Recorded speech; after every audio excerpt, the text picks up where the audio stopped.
Bonjour mes enfants, c'est votre uncle. Oui, c'est Uncle Dan, the Vinyl Man, back with another episode of Uncle Dan's Vintage Vinyl. And I'm not showing one of my cheap turntables tonight, although I'm listening to one in the background.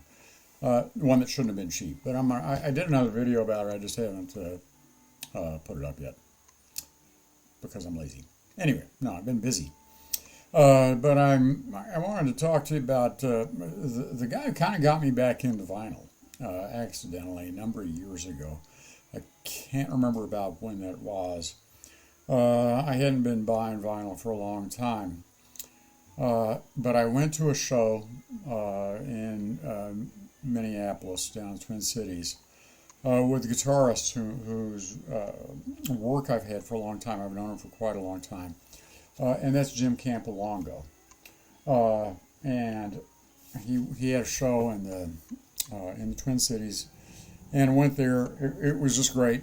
And I bought this album on vinyl from him, and I bought a couple other things. That I had not had. I hadn't picked up anything by him for a few years. I pretty much collected on CD his prior work. But he had this, and at the time it was only available on vinyl, so I bought it on vinyl, and I bought something else on CD, I think, from him at the same time. I think maybe New Morning. I think he has an album with that title on, of that title. I'll provide a link, or I'll try to remember to provide a link to his website below.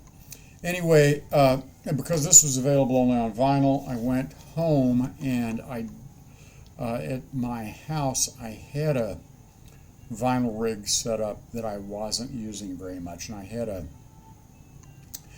the time I was using an a Technics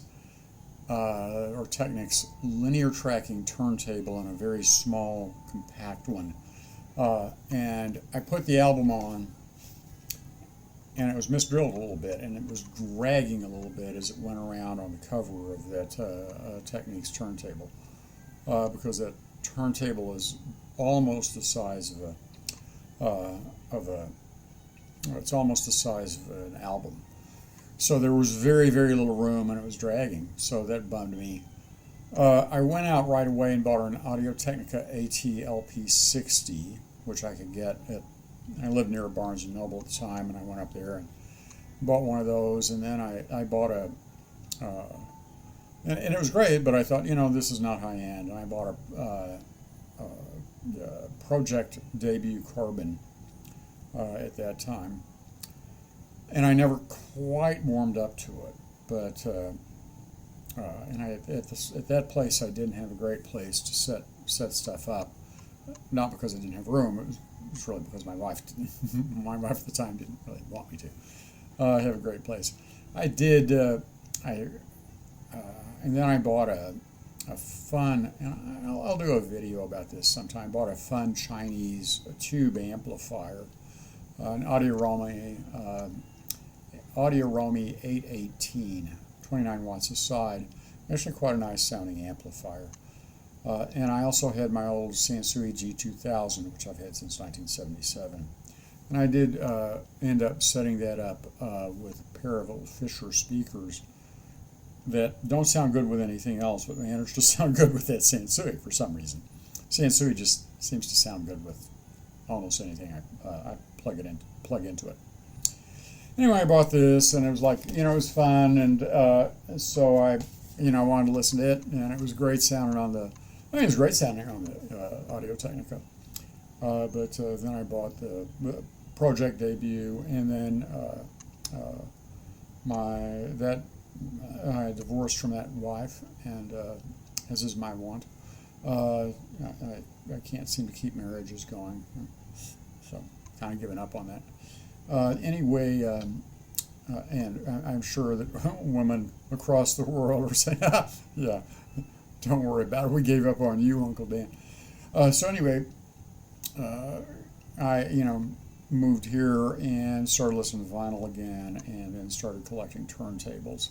Was never quite entirely happy with the with the debut, and I don't know why. I think it's that Orthophon 2M Red, which I think is just grates a little bit on me. I like the sound of Audio-Technica cartridges for the most part, although I have some other cartridges of other manufacturers that I like a great deal. But the Orthophon 2M Reds seem to annoy me some. I also actually have an Orthophon OM10 that sounds just fine to me, though. So, I ought to give some more Orthophons a chance. But anyway, yeah. So let me tell you, that's how I got in. Jim Campilongo is one of the masters of the Telecaster. Oh, and you can see here, when we go through the, you can see the stuff on there. He is one of the masters of the Telecaster. And there are a number of Telecaster guitar players who just seem to, I'd say that, what's their genre, and their genre is Telecaster. I'd put Roy Buchanan in that mix. I'd maybe put Red Volkart in that mix. He's generally considered a country player.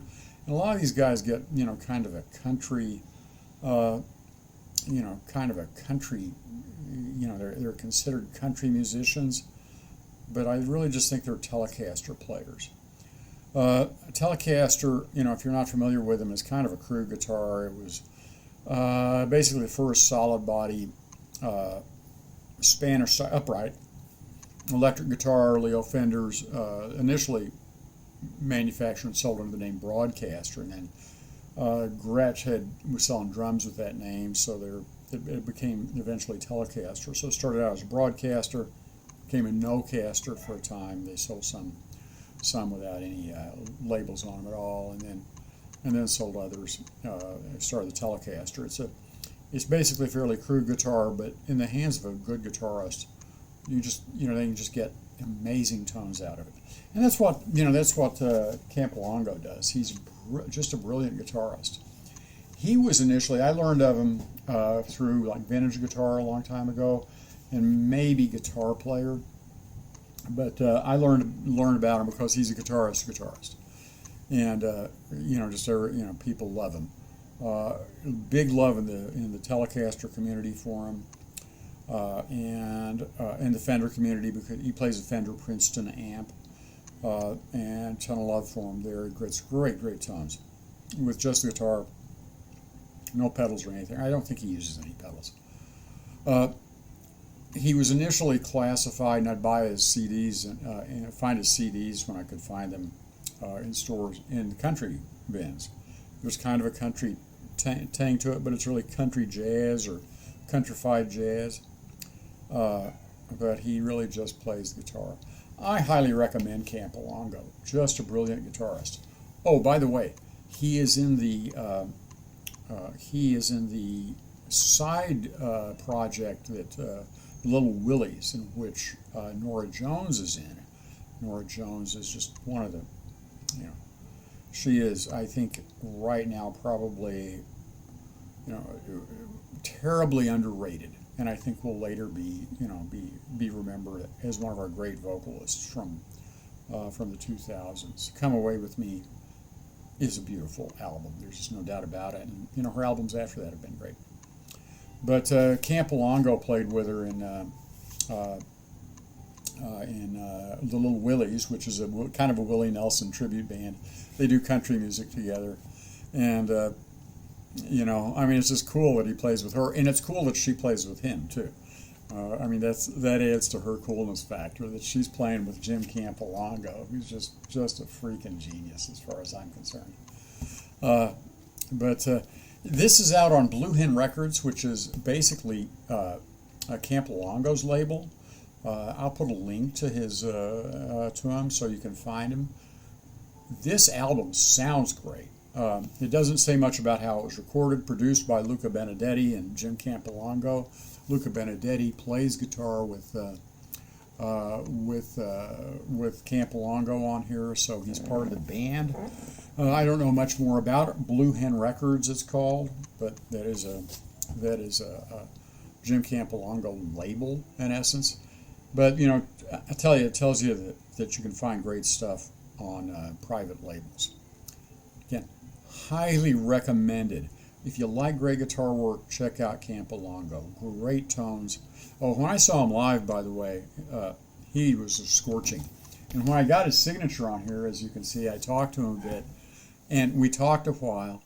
He was completely pleasant. We talked about his, working with Nora Jones and all, and he was just great. And he also pretty much shredded that night. He's not really kind of seen as a shredder, but he was shredding. He played some stuff just smoking the guitar up. He's usually known more as a sort of a tone guy than a shredder, but he can play fast when he wants to. If you get a chance to see him live, just utterly recommend it. Completely recommend it. Okay, there you go. Uncle Dan, big thumbs up. 2 big thumbs up to Jim Campilongo. Last Night This Morning is a great album. Stream it if you can't find the album. It sounds great on vinyl. 2, go out and get you some. Uncle Dan, the Vinyl Man, sang as always. Mes enfants, je dis à vous, vous êtes très gentils, vous êtes très beaux et très belles. Vous êtes mes amis, vous êtes mes enfants. Je dis à vous, au revoir êtes aussi mes enfants. À bientôt.